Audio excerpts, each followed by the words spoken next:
Tayo. Dito na naman tayo pagkatapos ng bakasyon. Ay, lagi na lang absent mga kaklase natin. Ano to ang dumi? Di pa rin nalilinis tong room na to. Oo nga no. Dati pa to ah. Laging absent yung lahat ng nating kaklase. Baka lumang-luma na to eh. Kaya nga baka abandon na to. Diyos ko naman, anong gagawin ko dito? Tara na nga. Wait lang. Wait lang, may sasabihin lang muna ako. Dito, tara, labas ka. Bakit? Bakit?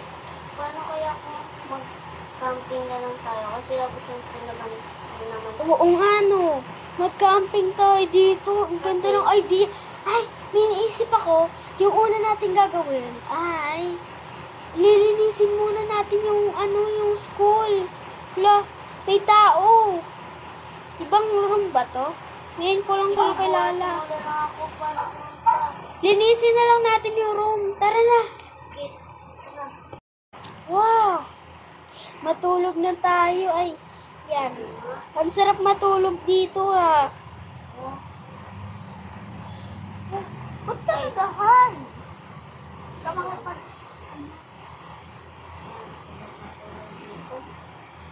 Wow.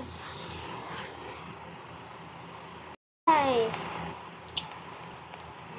Madaling araw na. Gutom na ako. Kakagising ko pa lang. Ayan. Wala nang mga tao dito. Nakabukas pa rin mga ilaw. Kain muna ako ng pizza. Ang sarap. Ang sarap. Pati itong Doritos na to. Ang sarap nito. Ay, matulog na nga ulit ako. Matulog na ako.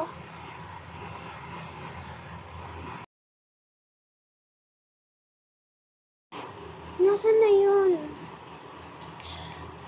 Baka umuwi na yun sa amin. Punta na nga ako sa bahay.